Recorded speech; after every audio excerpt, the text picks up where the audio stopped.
And we're back with another episode of Before You Buy, that show where we give you some straight up gameplay and our first impressions of the latest games releasing. As usual, it's me, Jake Baldino, and it's a Marvel thing, and a superhero thing, and a VR thing, so I'm gonna talk about it. We're talking about Iron Man VR. It's a PlayStation VR exclusive Marvel title that truly makes you feel like Iron Man. No, I'm sorry, I'm just memeing. This is likely one of the last big Sony-backed PSVR games, though, for this PSVR generation. You know, it's flexing the Marvel name and budget pretty strong, and VR people like me are kind of always clamoring for superhero experiences or attempts. There have been some hits and some misses, but the concept of being Iron Man through VR just makes sense, you know? It's a good fit, and I'm glad this is finally a thing. Still, this game, Iron Man VR, is kind of a rough experience. You know, it's an okay game, but with great moments. It's got some issues, and also just kind of feels like we're reaching the limits of what console VR can kind of push. At least, blowing stuff up is fun. The game itself is pretty flawed, but still fun. That's in a nutshell already. Spoilers. And as a PC-based VR person mainly, I hope eventually it comes to other platforms. Still, I'm mixed on it. Let me explain. Iron Man VR is an adventure based around like 12 missions focusing on, of course, Tony Stark. In some ways, coming to grips with his weapons manufacturing past, it's told through his eyes, of course, especially when the helmet goes down over your face. It's really cool, but I digress. But it's also narrated by him, and then Ghost is kind of the main villain from the jump, bringing up Tony's past weapons manufacturing sins and using his past mistakes and drones he designed against him in the world. You visit various locations around the world and build up your suit. You save people, you solve light VR-style puzzles like disabling an electrical panel or ripping open a door, and of course, you fly around freely and blow stuff up.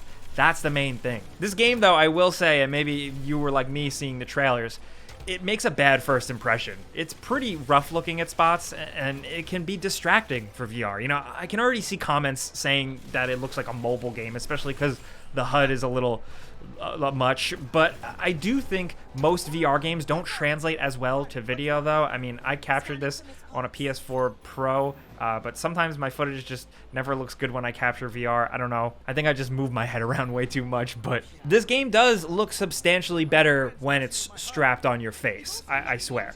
Still not amazing, though. You know, when you're flying, don't stop and look around and look it up anything up close. Again, that's hardware limitations. Little details, though, like solid music and little bits of effects and visuals, but great use of audio coming from different directions, like a character whispering in your ear, or even water droplets dinking on the helmet. Like, that stuff definitely heightens the and makes the visuals feel a little better, and I appreciate that. Gameplay-wise, the biggest challenge to making an Iron Man game, I feel, is making it fun to fly and shoot. That's incredibly ambitious if you think about it. You know, Iron Man flies and propels himself forward with thrusters on his feet and his hands, which is complex piloting, you know, while also managing an arsenal of weapons from his hands, his wrists, his shoulders, his chest. How can you make that easy and translate that into a fun video game VR experience? Well, Camouflage, the developers, they certainly tried, and they really went for it. And I think it actually turned out better than expected in this department. I had extremely low expectations after seeing the videos and the trailers for the game, but the flight and combat can be fun. So using triggers on the Move controllers, you accelerate. Hold your hands in front of you and, you know, press them, and Iron Man will fly backwards. Point your hands at the ground, and you'll accelerate upward. So you know where this is going. Put your arms behind you and accelerate, and you'll shoot forward. So, like, they really went for it. And when you take the time to kind of get used to it, it can be fun, flying around buildings or high in the sky or skirting the water or whatever. You use a combination of thrusting with your hands with the triggers, aiming with your head a little bit, and using the face buttons on the controller for harder shifts in direction. So a lot of the time, you're playing it more like a straight-up video game than just like a hokey VR experience. And me personally, as much as I'm a big VR fan, I do have a tendency to get motion sickness sometimes, even with like experience and being a veteran, but this game, I had no issues whatsoever. And there's some good moments to be had with the flight, you know, thrusting sideways and boosting out of your hands to dodge an attack, or weaving in and out of buildings once you start to get good. I like that stuff. It's not without frustrations though. You know, wielding weapons with it all never feels quite perfect. You switch between palms up for the standard Iron Man blast from his hands and palms downward to then shoot, like, say, smart rockets or whatever weapon you choose from your wrist gauntlets. And that is very cool weapon switching in practice. But between managing that and flying at the same time with the tracking and the PSVR move controllers giving me issues here and there, it had moments of getting a little annoying and goofy. There are moments where you're flying, you're blasting, and you're dodging, and it works great. But every so often, you'll lose track or mess something up, and then you're stuck on the ground in the corner of a building staring at a texture or flailing your arms around frantically.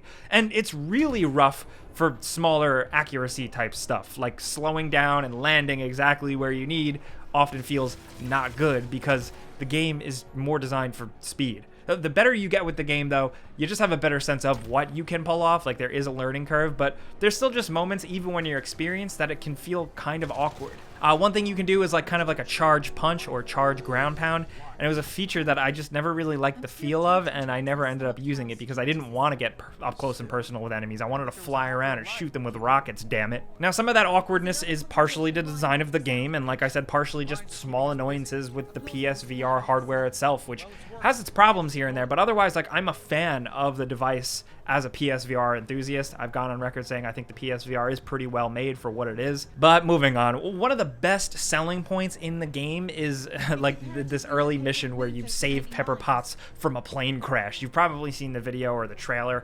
I'm showing it a lot here. It's incredible. And it's a good one because the game keeps you in the air for the scene. You just kind of have to maneuver around the plane. You don't have to worry about hitting the ground or crashing into anything or having any of those awkward moments I explained earlier. You know, moments like this in the game are incredibly fun and cinematic, and the game really accomplishes its mission there. The game really nails the big Iron Man moments you're looking for. Clever little details in the environment too, like news stories of Stark Industries flashing before your eyes, flying over and around skyscrapers, seeing Stark Tower, coming in for a landing at your Malibu mansion, painting targets and shooting on lock-on missiles, blasting that unibeam out of your chest, and then Easter eggs and stuff. There's so much cool stuff. The characters that show up, the nods to the bigger Marvel Comics universe, there are buildings and billboards referencing companies and places you know from the comics and stuff. All of that stuff really is just great to experience. And it makes up for a plot that tries and has its moments, but is really pretty predictable, and you can see it coming from a mile away, save for a few surprises here and there. I love the individual moments more than the actual plot itself. I didn't really care much. Seeing the SHIELD helicarrier for the first time with my own eyes was awe-inspiring, and I said, wow, out loud. It makes up for the fact that I wasn't super into Tony Stark really, or the voice actor. You know, Josh Keaton is fantastic in other roles, but here I didn't really connect. Maybe that's me personally. You know, is it a Robert Downey Jr. copycat? No. Was there a Tony Stark before Robert Downey Jr.? Yes, there was. But whatever the game is trying to do, it just fell a little flat for me. Still, the gameplay is where most of my enjoyment was, like I said, and ramping up the difficulty and practicing can be fun because the game really kind of supports it. The game understands there's a learning curve and is forgiving enough to be fun, but gives you the time to really figure it all out, and then the intensity can make it more fun. There are multiple difficulty modes and a map you can access just to, fly around an individual map that you want to load up with no objectives, or do training time trial runs for speed and combat. Also, there is an upgrade system. While exploring your garage and getting mission briefs, you can look at your suit, you can change the paint job, you can unlock different perks and weapons for your wrists. You can only equip so much, and it doles it all out generously, so it's a bit limited, but you can have multiple loadouts, and I appreciate that it's there, and you can customize things a little bit, like how you like to play or what weapons you like to use. They did it. Still, more issues. I had the game crash on me a few times. I had issues, like I said, with the move controllers, particularly when grabbing stuff, and the loading times are really, really long. It sounds corny to say, it breaks my immersion, but it does definitely put a damper on the party, man. There are long loading screens, mid-mission sometimes, and long sequences where you're just sitting in the dark in VR, staring at black nothingness in front of you while the game loads up. It can get pretty tedious, and I found myself waiting around for the game a lot, enough for it to be noticeable. I usually don't bring up things like this. Now, it's a game that still does get better the more you put into it. You know, like I said, you can replay levels, you can fly around freely, and live out your Iron Man dream with that, and some cool action sequences. You just need to put up with technical issues, a predictable story, some really generic enemy types, and occasional control awkwardness. But dealing with those problems is sometimes redeemed by the moments where you pull off a perfect shot, or fly tightly around a perfect corner, or catch Pepper Potts falling from an airplane, or high-fiving Nick Fury. So you see what I'm getting at? I'm really 50-50 on this game. If it sounds like I was hard on it, I want you to know there's still some good fun here. And if you have PSVR, you might be starving for a new experience. This one isn't like the end-all be-all at all, but I think it can be worth your time, especially if you really like Iron Man. I know that's like a stupid thing to say. I feel like everybody likes Iron Man, but still,